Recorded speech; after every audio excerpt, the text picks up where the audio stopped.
Баршаңызға ассаламу алейкум. Бүгінгі тақырып ауқымды да кең ойыншықтар туралы.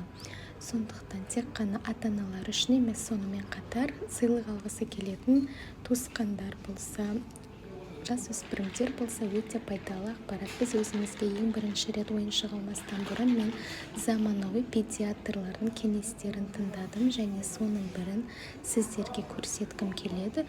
Видеоны басынан соңына дейін қараңыздар.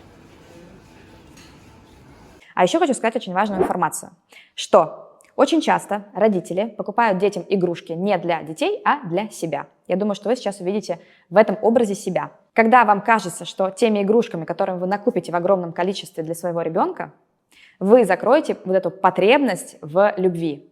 То есть вам хочется получить то, чего вы не получили в детстве от этих игрушек. А потом, когда вы эти игрушки покупаете, вы в них с ребенком не играете. И получается, что не вы не получили эмоций, дома огромное количество хлама из этих игрушек, и ребенок в них не играет. Поэтому с игрушками всегда осторожно. Анализируйте, вы покупаете игрушку для чего? Для себя, для ребенка, потому что вас долго не было, и вы хотите как-то откупиться. То есть все время анализируйте, что такое для вас игрушка. И тогда вы сэкономите свой бюджет и точно не будете испытывать тревогу, что вы приобрели новую игрушку, в которую ребенок не играет. Біздің ең бірінші ойыншығымыз мобиль болды. 2 айынан бастап ілдік, айналып тұрады. Бала соған қарап ойланып жатады. Әртүрлі түрлері бар, кез келген манежге қыстырылады. Керек зат деп айта аламын. Бізге ұнады. Менің пікірім.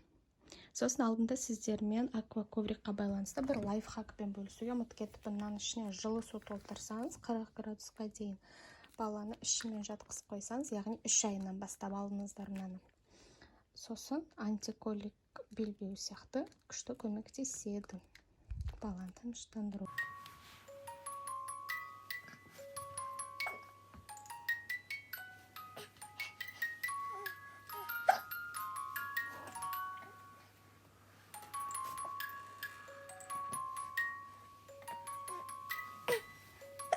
Бәріңізге термоковрик туралы айтқым келеді.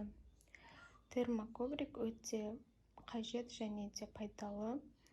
Оның артықшылықтарына келетін болсақ, тек қана жылуды ұстамайды, сонымен қатар баланы 3 айдан кейін жерге жіберсеңіз, қол, аяқ, арқа буындарын шынықтыруға көмектеседі, еңбектеп үйренеді. Және де әрине үстіне ойыншықтар шашсаңыз, күшті ойнайды.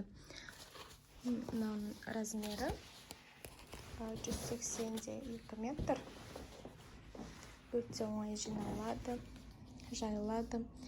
Тағы да бір артықшылығы, мысалы бала 5 айдан кейін шомыла бастағанда суды жан-жағына шашыратады. Сол кезде ваннады үстіне қойып жуындырсаңыз болады. Рулоновый ковриктарды көп аналардың пікірі бойынша, кеңесі бойынша алмасын деді. Себебі ол тез жыртылып қалады, онша местесін. Осындай складной жақсы. Және де жинағаннан кейін көп орын алмайды.